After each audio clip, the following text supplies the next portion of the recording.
Thank you, thank you. It's a delight to be here. It's a delight to see such a nice crowd. If I do run into trouble in Texas, I'm moving here.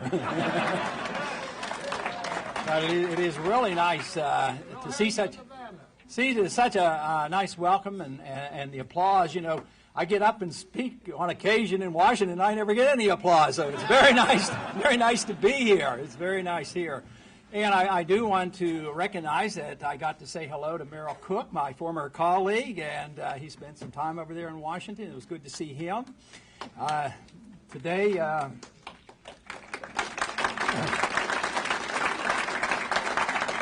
also I got to have lunch with a former colleague that I was in Congress with in the first tour of duty, and that was Norm Shumway, who's now, you know, lives in your town, but he was a representative from California back in that time. But I do want to especially recognize the two co-sponsors, Senator Thomas and Representative Bush, and I'm delighted that they are supporting this and leading the charge in this state.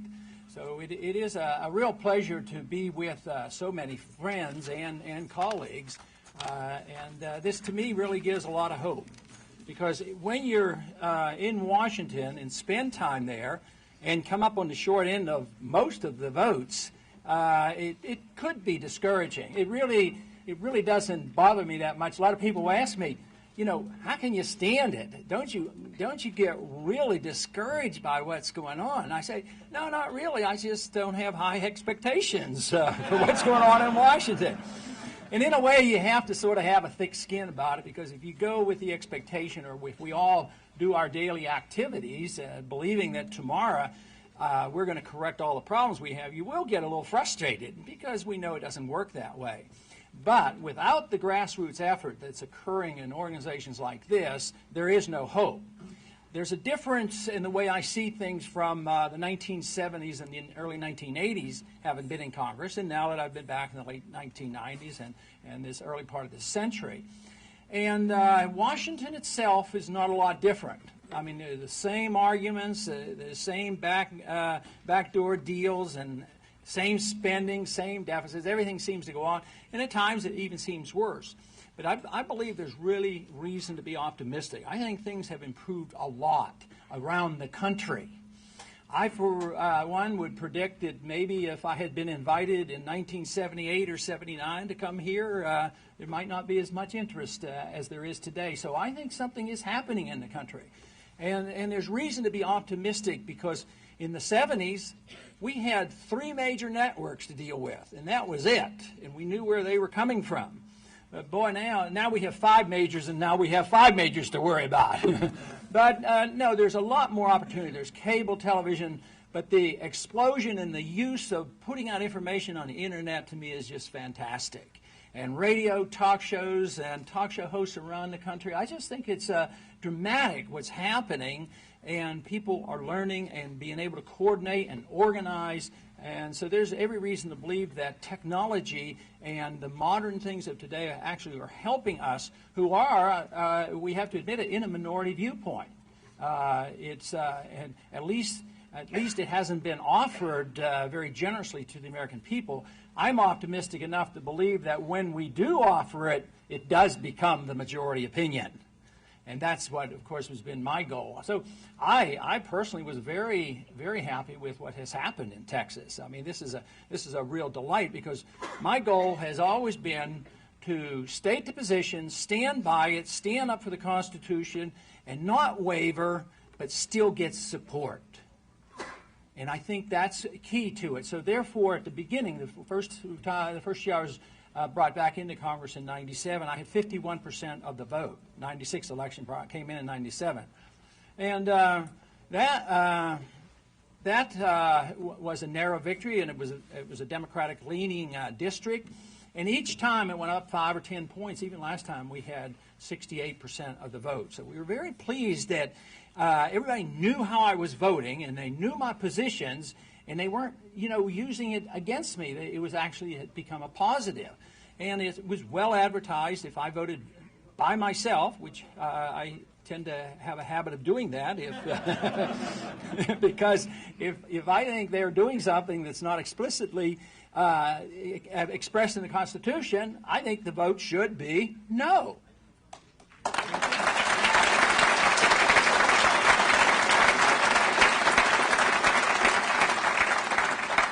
But I did get concerned about redistricting. You probably have heard about the redistricting in Texas.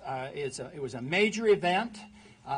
It was a very, very partisan event, which doesn't necessarily mean it's a philosophic event, but very, very partisan. And the leadership there were very tough and negotiated, and it was true. It's a Republican state, and yet the Democrats had 17 seats to 13 Republicans. Republican. So just out of fairness, the argument should be that the redistricting should go through. But it was a long, tough battle, and it was just concluded here just weeks ago. And it went through the courts, and it was a real struggle. But I was concerned because I thought, well, I'm probably not going to get the best Republican district in Texas either. And I didn't. I didn't get the best one. I got the 22nd worst one. So I had the lowest number of Republicans in my district. So, boy, we got concerned. I thought, how are we going to do this? What kind of opposition? 300,000 new constituents out of 600,000.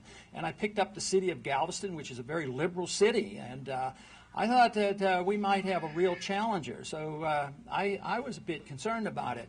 But lo and behold, exactly as was mentioned in the introduction, a Republican didn't feel that that they should run against me, and then a Democrat didn't file. But it just happens that there are, out of the 32 seats in Texas, there are 31 Libertarian candidates in the district running there. So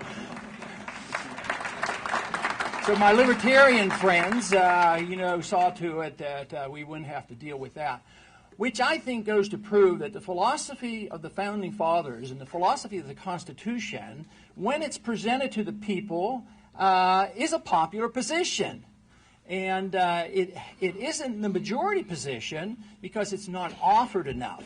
And that is why I am quite willing to travel and come around and visit with groups like this and encourage all your efforts, because this is so important. Because I believe when the people do know and find out, they will support these views. And that's one thing that we should be very, very happy about. There was one, I think it was the Congressional Quarter, they gave me some type of award because they did add up the number of votes that I voted by myself. It turned out that I voted by myself more time than everybody else put together. But there was one vote, and I'm sure there'll be somebody in this room that probably disagree with me on this one, but the way I looked at it, I thought it was a no vote. And that had to do with the government making a list. If you want to call up, and maybe some of you have already done it, call up and get on a list and say, do not call me for advertisements. And my wife, she said, why wouldn't you vote for that? She's sick of those calls. Well, I had my constitutional reason. I thought, well, we didn't need another government list, and besides, why don't you just hang up or do something else, and there's technology available. There's a lot of arguments against that. But then, anyway, there was a cartoon out recently, and I thought it was pretty appropriate. And the cartoon expressed a desire, which I think expresses my desire. And it was talking to the government. It says, "Put me on the do not wiretap me list."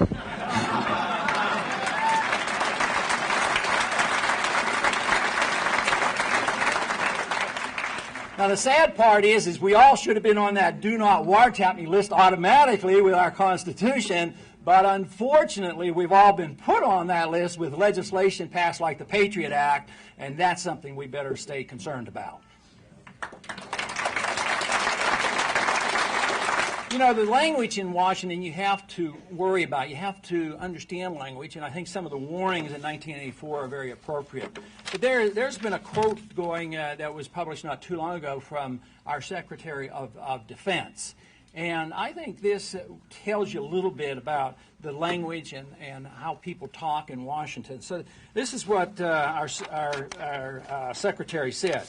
He says, reports that say something hasn't happened are always interesting to me because, as we know, there are known knowns there are things we know we know.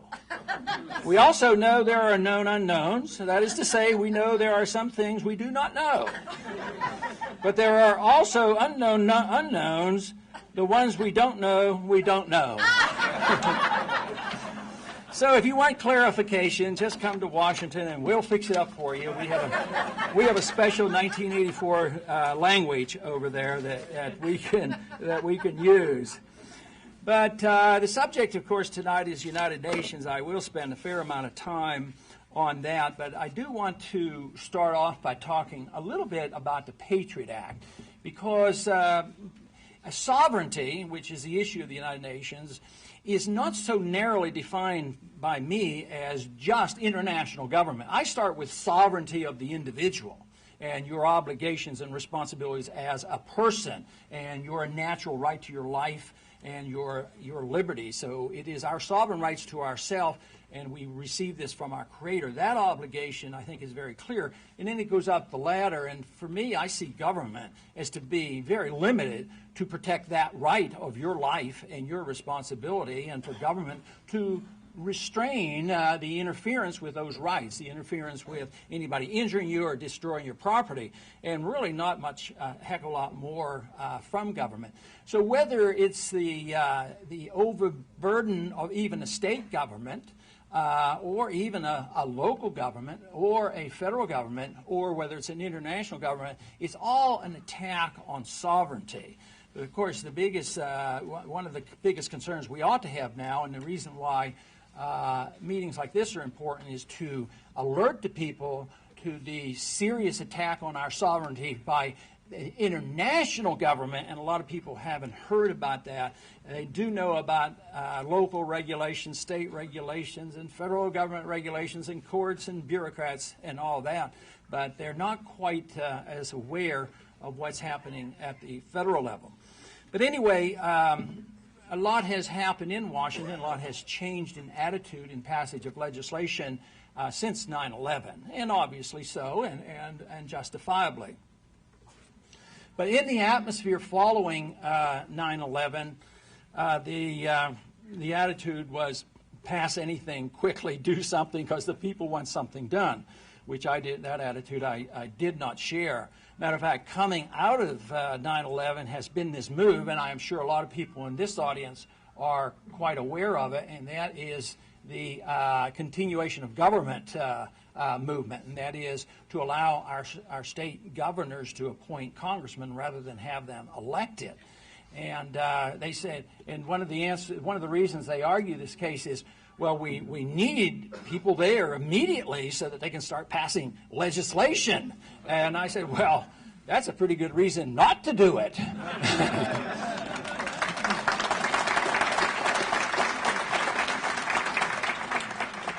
Because sitting back and thinking about it might not hurt anything, and certainly we should have been more thoughtful immediately after 9/11. But within weeks, it was not very long, that the Patriot Act was passed and put into law, and I know there's a lot of discussion of that since then, and a lot of grassroots resistance to it. But that bill was brought up very rapidly. The rules were bent. The bill wasn't available to us even to read, and there are a lot of changes in there. The major change, of course, is the attack on the Fourth Amendment. And the other thing you ought to know is that much of what has been put in the Patriot Act was already planned. They have had this legislation around. They were trying to get these powers and authority all along, and they just dumped them in, and they were able to get them passed. But you know, after the discussion occurred in the last year or so on talk shows and on the internet and all around the country, the grassroots must have done a good job, because the members of Congress were getting enough messages, you know, go slow on this. And so there was an amendment I was a co-author of with Butch Otter, and we amended the Patriot Act in the House last fall. And that was to at least strike the one provision for the sneak and peek provisions. and that is for our government not to be able to come into our house without a search warrant, sneak, look around, and just searching for something and not even have to tell anybody what was going on and tell a judge within 30 days. It's just a monstrous portion of the bill. But we brought that up and had a vote on it, and the vote was over 300 members voted to repeal that. So we were very, very encouraged. Two things. One, when the people hear about it and wake up, they come down with good sense and they get the message to their members of Congress, and the members of Congress respond properly. But the bad thing about it is when that bill got into conference, it was just quietly removed. So it did not become the law of the land. So the establishment got to keep it in, and the people who worked so hard and got their members of Congress to vote the right way, we lost. Not only did we lose on weakening the Patriot Act, when we had the Intelligence Appropriation Bill, which is the CIA money, which is very secretive, which in a truly free and open society we wouldn't have, and we're not even sure how much money it is and where it goes. It's over $40 billion. Well, inside that bill was a provision to introduce part of Patriot Act number 2. And lo and behold, that got passed and signed into law. So that's why our job is so tough. So when we do rally the people and the people respond and even the members of Congress get the message and they vote a certain way, then it is our vigilance that makes the difference. Can we follow through and watch and see what happens and read the bill after it comes out of conference? Most bills aren't read when they come out of conference, and that's where all the dirty work is done. You think when you debate it on the House floor and the committees, that's just for the public to hear it, and get a little bit off our chest. And then ultimately, though, those who want certain things will put it into the conference bill, and then when they vote on the conference bill, there's usually an hour debate on the conference bill up and down, and very, very rarely does a conference bill get voted down. But that's why we continue to do bad things, and in spite of the efforts that the people make in expressing themselves, I don't say that to discourage you. I tell you that to be realistic and realize how persistent one has to be in order to make these changes. And let me tell you, your efforts and your messages and your talking in your organizations like this have an effect, because that's where a lot of individuals in Washington get their information. And they're not usually as philosophically concerned. What they are is they like their job, and they will, which is a half a good. You'd wish they were very, very philosophically and very committed and very much in our camp. But in the other sense is, if we express ourselves, which is the usual way it happens, is when the people express themselves, that the Congress will respond, and if that is the case, that is very good. So that means that our efforts will have an effect. So you can't be too discouraged by saying, boy, I just sort of wished he was an automatic, and he knows what it is. It means that our job is worthwhile, and you have to continue with this effort. Also, in the area of sovereignty, and this gets a little bit closer to the United Nations, and that has to do with legislation that we passed in October of 2002. And that was the legislation that transferred congressional authority to the president to go to war. And this piece of legislation I was strongly opposed to.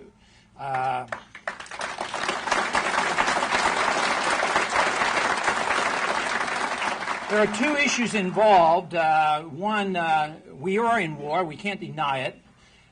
The way we go to war and whether or not the war is wise or not. I happen to think the war has not been a wise constitutional defensive war, so therefore I've been opposed to it, and there's room. But the other side of the coin is, how do you do it? Now, this is one thing that the founders were very, very clear on, is that we as a people would only go to war when the people's opinions were expressed through the members of Congress. And that is a declaration of war by the members of Congress, and that should be the only way we go to war.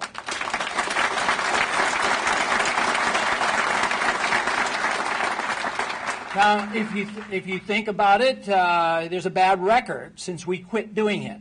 We quit declaring war in 1941. We haven't declared it since. But we do know that we won that war clearly in 1945, and yet since then have we had crystal clear victories. I guess you could pick up a few skirmishes here and there that you could call crystal clear. But I wouldn't be too much bragging about the Korean War, and we're still going with that one. We've spent over $1 trillion over there, and now we're still worried about the North Vietnamese threatening us. And, of course, Vietnam was a political black mark, and to think of the loss of lives, not only the 60,000 men that died, but the ones that have been wounded and maimed and sick and died ever since, and they get forgotten. And so many veterans get forgotten. We're so much more interested in creating new wounded veterans, and we forget about the ones that had to suffer and don't get the right treatment back home.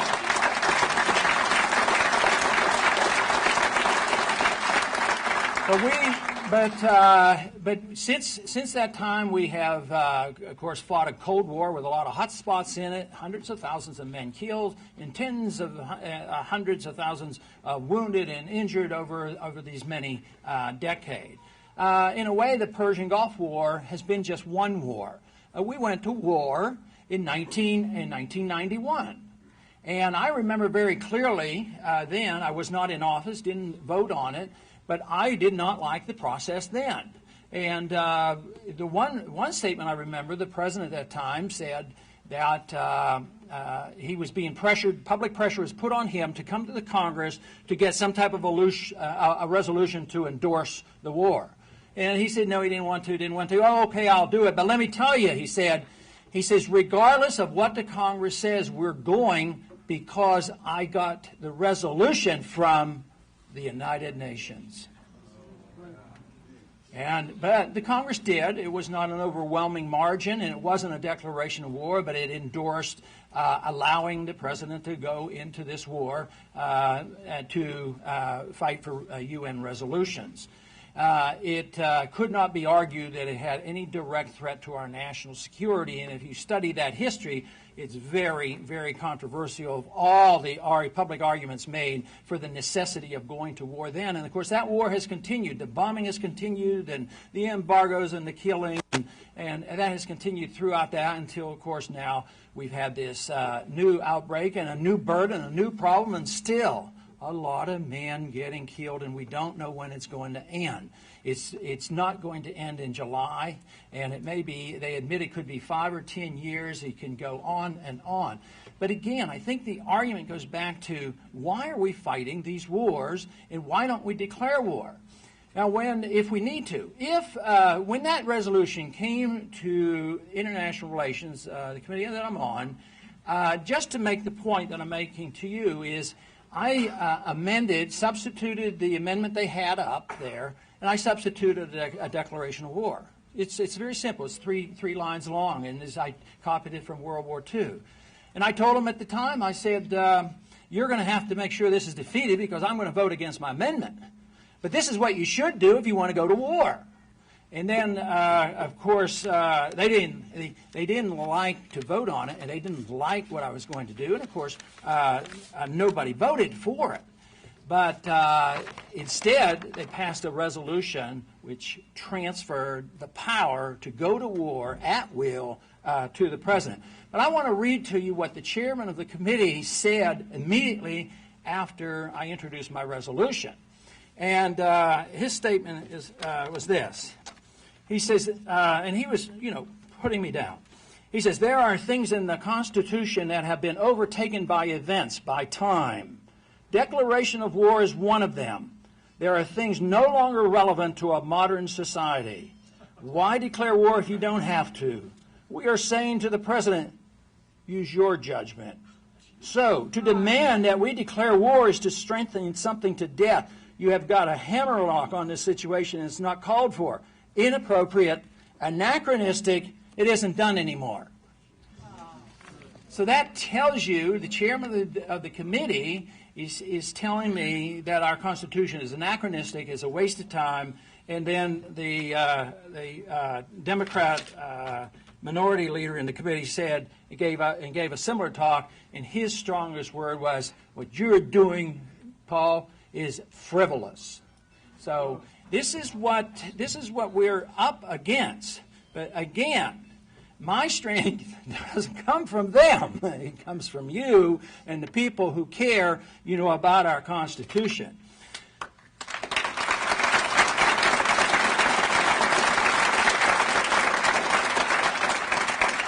In that resolution, they never mention Article 1, Section 8 and Declaration of War. That was totally ignored. But they mention the United Nations 21 times in that transfer of power. At the same time, and within those months that followed, we did hear in the public a fair amount of criticism about the UN. The criticism about the UN wasn't, joining on, and they didn't. The UN did not respond as our administration wanted them to. But it could have been interpreted that this was a strong attack on the United Nations. It wasn't so much that as a challenge to the United Nations to be stronger and more forceful and let us control the United Nations, because still we use the United Nations. Even at the State of the Union message, if you listen carefully, it was mentioned 4 times when he talked about the war, and he talked about the United Nations and upholding these resolutions. So we do know that the opposition to the United Nations is not that strong, even though you might hear some comments coming from our leadership.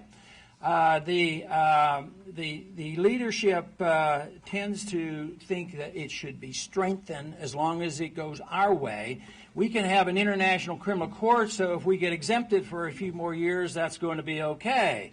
But that is not a good, healthy way to do it. In the meantime, what has happened? We have rejoined UNESCO, which we should not have.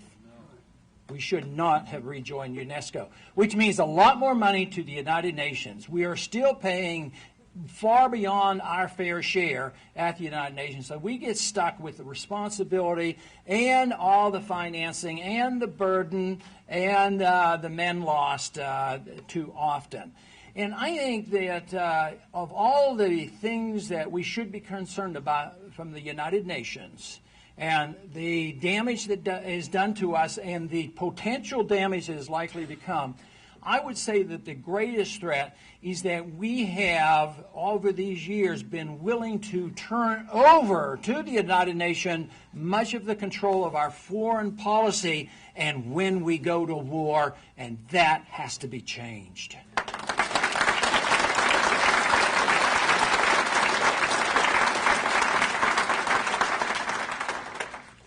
But the United Nations has been a burden in other areas as well, and it's always looking for new angles. The United Nations has already introduced the notion and made proposals of having a world tax.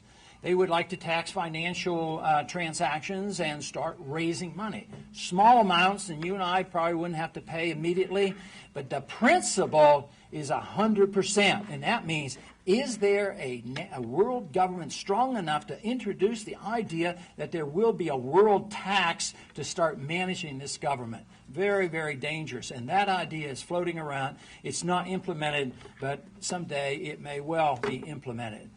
There's another provision and proposal that they're working on, and that is for our rights as American citizens to be armed and defend ourselves will no longer be honored, but will be controlled by UN resolutions. I have a bill in the Congress already, although that has not been implemented yet or forced upon us.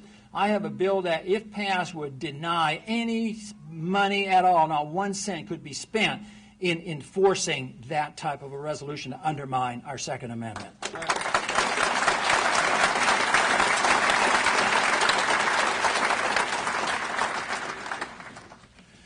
But there's the Kyoto-type treaties that want to introduce the idea of total land control, the idea of these heritage sites.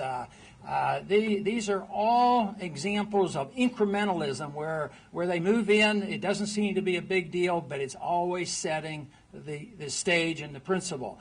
And, of course, that's the way the income tax started. Just a few of the rich people would pay a little bit, percent here, percent there, but lo and behold, we end up with the monstrous tax code that we have today.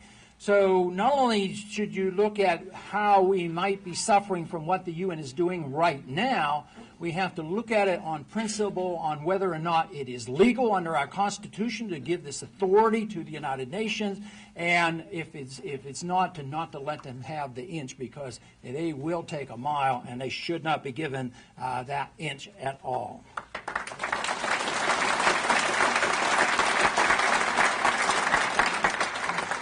Today there was, on the front page of your paper today, there was an announcement that the Supreme Court ruled in favor of the EPA regulations. It said the EPA regulations supersede the state of Alaska in whether or not they were allowed to have a generator. And the EPA said it was a dirty generator. I don't even know if it was a dirty generator. It may well be, and may should not be in production. It maybe shouldn't be. It might be for the best of that state and the surrounding people. In a free society, in a constitutional society, nobody has a right to pollute their neighbor's property. But that doesn't mean we have to wholesale endorse the notion of the EPA in Washington. It doesn't happen. But here it was saying that the EPA, has the authority to do this and keep the state of Alaska from saying anything. Under the original Constitution, those were state matters, and they should have been dealt with at the state level.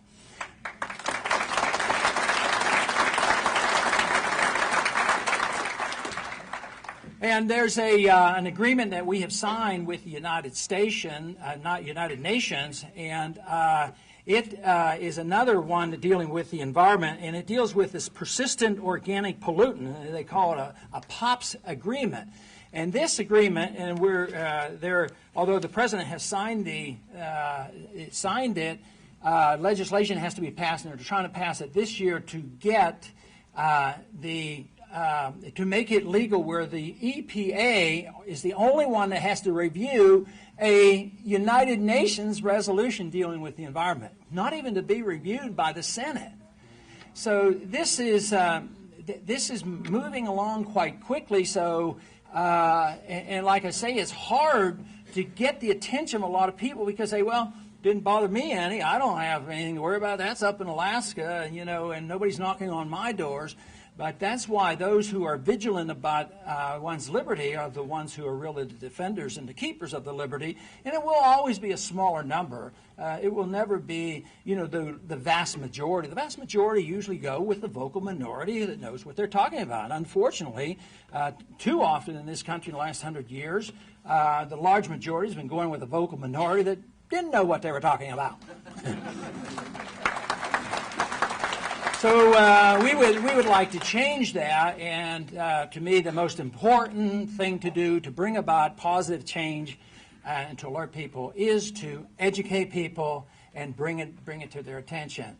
And that is why your group, the Utah Get Us Out of the United Nations group, has to receive tremendous compliment for this, because this is the vehicle. This is the way it has to be done and should be done, whether it's getting out of the United Nations or whatever, or whether it's making sure that we in the Congress obey our oaths and only go to war when the Congress declares war. Whatever the issue is, it has to be through the grassroots, and the grassroots will be energized when a small nucleus of people get busy and do it. So this should be very encouraging, and I like what I see, what is happening here. But the United Nations came into effect after World War II, and it was a follow-up from the failure of the League of Nations. And I deal a lot in economics. One of the strongest motivating factors for me to run in the early 70s was the economy and the financial system, and the breakdown of the Bretton Woods Agreement, which came out of the IMF and the United Nations.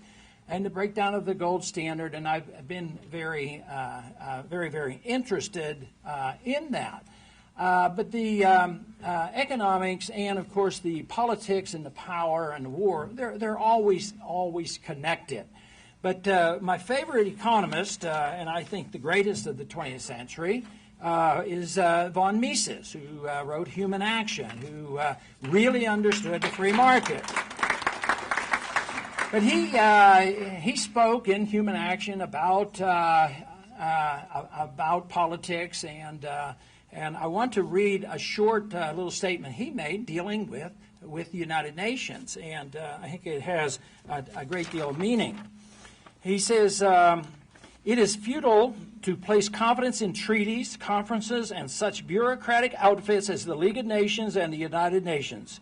Plenipotentiaries, office clerks, and experts make a poor show in fighting ideologies. The spirit of conquest cannot be smothered by red tape. What is needed is a radical change in ideology and economic policies."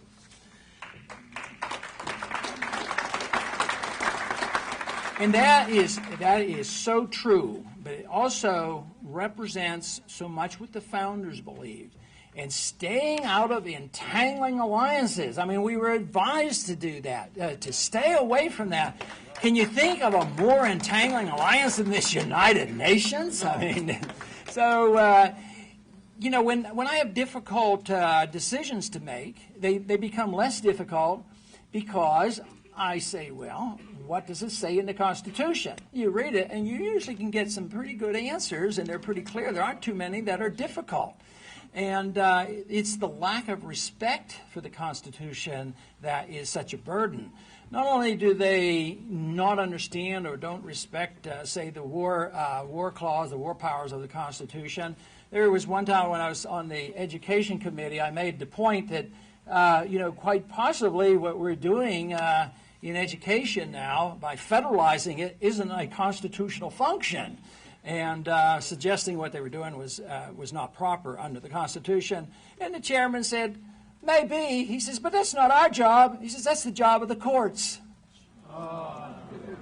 Can you believe that? I mean, remember, the chairman of a committee, and I think he believed it. You know, like, we can do whatever we want, and we don't have responsibilities to read the Constitution. Well, what's the oath of office supposed to be about? So so you can't be surprised by what comes out of there. And, you know, another time this came up when we were dealing with campaign finance reform. You know, that wonderful piece of legislation to enhance your personal liberty. You know, when that was on the floor, our side knew it was bad. And they knew it would probably be passed, and our administration wanted it because they said it was a political plus. Oh, yeah, we're going to be tough, and we're going to clean this up. They didn't want to clean up government. They wanted to blame those of you and the people who come to Washington to petition their government and regulate the way you spend your money. And they said, but it's so bad that the courts will get rid of it. Lo and behold, the courts ruled 5-4 in favor of it. But there were so many of them who were willing to go along with it for political reasons, believing that our courts would protect us. Goes to show you, we can't even depend on our current court system to save us from what we're doing in Washington.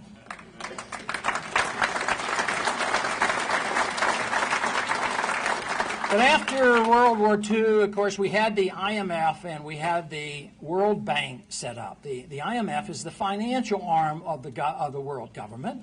And they are still very much involved, and they deal in big bucks, mostly ours, and they interfere in currency markets and bailing out countries, where at one time they used to prop up currencies, now they prop up economies, and it's a mixture of the IMF. A few years ago when we bailed out Mexico, it was a mixture of our money as well as money coming out of the IMF and international banking system. So that's been around a lot and very much involved, and it's very expensive. Now, the World Bank, I see that as the welfare arm of the government, of the world government, and they get these grants, and then they go over there and they build dams that aren't necessary and do all kinds of things that usually don't end up doing much good for anybody, but except for those special companies that might qualify for the contracts. And that's why big corporations, the big corporations who benefit by the huge contracts going through the World Bank and the shenanigans in the IMF are this very often the very same companies that are getting the contracts to both bomb countries and rebuild them. You know, just think of the billions of dollars we've just spent to destroy a country, and now we're going to spend billions of dollars rebuilding it, and we have jobs programs over there. You know, I don't believe in jobs programs here, but if you're going to have one, let's have one here before we have one in Iraq.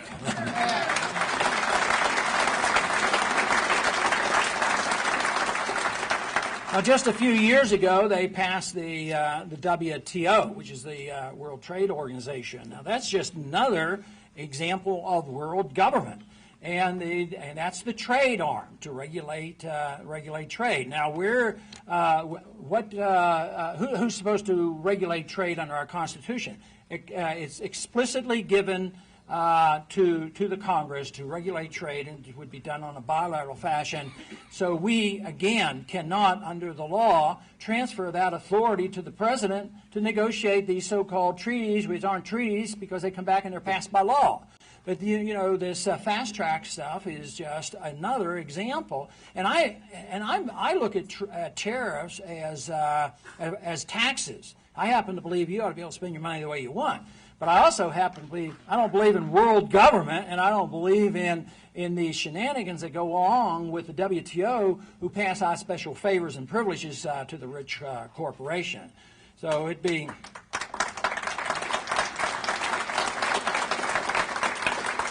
really very easy and beneficial to us to not have the WTO. But along with the WTO, there are other entangling type of trade organizations that go on all the time that aren't directly under the United Nations.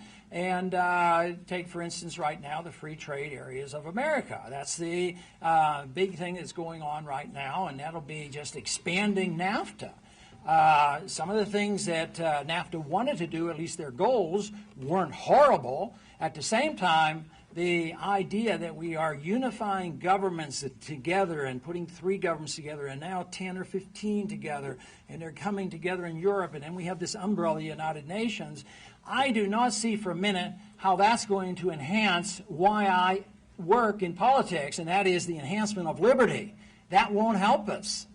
And therefore, it is the elimination of and the prevention of big government is the most necessary thing that we can do if we care about individual liberty.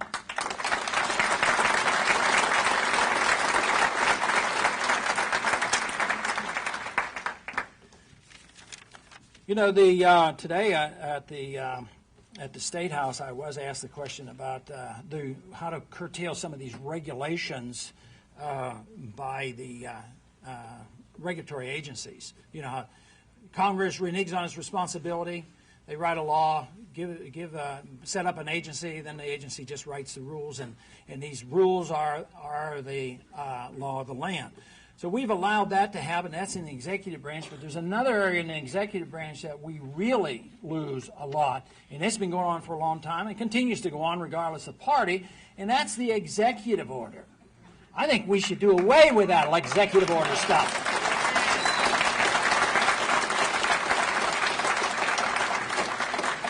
You know, the press aide for Clinton let the cat out of the bag when he said, "A stroke of the pen, law of the land, kind of cool." That's their attitude. You know, they just know how much power there is in just writing an executive order, and they're done wholesale. There are a few executive orders in the Constitution. If a president, if there's war is declared and he executes an executive order to pursue that war, that's a lot different than what we're talking about, where if the Congress won't be doing something fast enough, the president just writes an executive order. So it's done pretty routinely. But we do face some very, very serious challenges. This is not going to go away. I imagine in Washington, because they have the upper hand and they know how to undermine our efforts, and by the time it gets to conference they can change things, that on the short run we may see things getting worse. I also am convinced that the economy is going to get worse. And the reason I argue this case is that I believe our country is a lot poorer than we think we are, because we have a lot of wealth in the country, and we still are very wealthy, and we are still very fortunate. Our greatest wealth is that we can still have a meeting like this and talk about it. That, to me, is our greatest wealth. But any one of us, if we can get a line of credit at the bank and go out and borrow $1 million, we can get a pretty fancy car and get a pretty fancy house and party for a good while. And on the surface, it would look like we're very rich. But if the bank calls the note, then all of a sudden we can be very poor. Well, a country doesn't operate quite like that, but the principle is still the same. Our country, borrows from overseas. We borrow $160 billion a year to finance our extravagance, and it goes into consumption. And the amount of the trillions of dollars that consumers have run up in debt is just astounding. Corporate debt is huge, and the federal debt is huge, and it's exploding right now. And the trust is still there with the dollar, because we are an economic, in spite of our problems, we're an economic powerhouse, and we have the military, so therefore our currency is relatively strong. But if you happen to have noticed in the last year, it's getting weaker and weaker by the day. So that tells us that the world is starting to discover that our currency is not going to hold up, and that when a currency goes down, it will weaken the country, because we will have higher cost of living, and we will also finally discover that, that the pension funds aren't as sound and secure. So Social Security has never been known to be all that secure, and the private pension funds are facing the same problems. So we as a country must face up to the fact that we are getting and will be much poorer. But then again, it may be an opportunity to present our case for limited government and sound money and individual liberty. And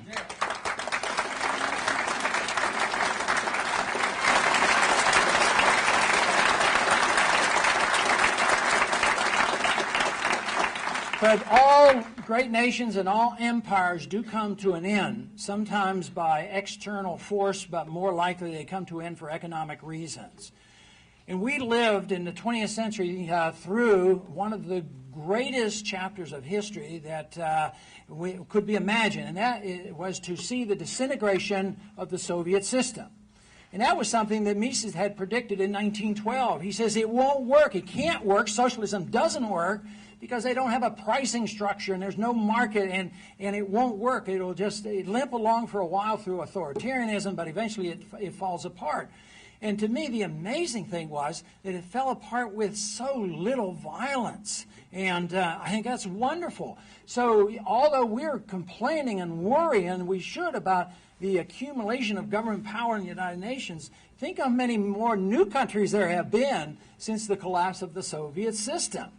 But unfortunately, they are being gobbled up by our troops going in there, as well as NATO moving in there, and the United Nations is still there. It's not so much of the total disintegration and elimination of a big government, which we have had with the elimination of the Soviet Union, but it's just being transferred to someone else. But systems do come down for economic reasons, and I think we're not going to be able to afford what we have. I think the welfare, warfare state will come to an end in due time. How long? I don't know. 5 years, 10 years, 15 years. It really depends on the trust of foreign people to trust our money and to keep investing in our profligacy and our spending. And that might, and the dangerous part is that trust can end quickly. It can end in minutes, days, months, or it could go on for years, because it's sort of a subjective thing. And a lot of people say, well, how can the euro be doing so well? That currency isn't any better than the dollar, and that's true. And if the euro is doing a lot better than the dollar, and it doesn't have a better history, and it has no sound backing to it, and the economies of Germany and France and other European countries are actually weaker than ours, and their currencies are going up against ours, that should make you stop and wonder. And that's what's happening. But ultimately, the system will have to withdraw. We will have to draw in, and we won't be able to spend it. And eventually, in all societies that resorted to inflation and coin clipping and paper money and fiat money, the system ends, and there's a resort to go back to something of real value, something one can trust, and that is, under the Constitution, it should be gold or silver.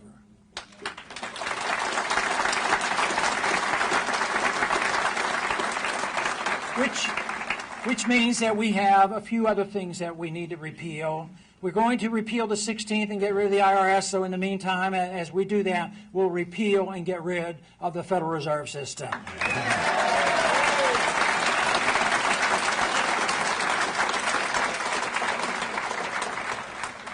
One of my favorite of the founders is Samuel Adams. And Samuel Adams has given us some advice I think is very, very pertinent. He says it does not take a majority to prevail, but rather an irate, tireless minority, keen on setting brushfires of freedom in the minds of men. Isn't that great? And this is what I see happening here and other places in the country at the grassroots levels. There are some brush fires starting to burn. The good kind of brush fire, the ones that we want to burn and to spread, because it's these brush fires of freedom that will make a difference. And they do not depend on the government.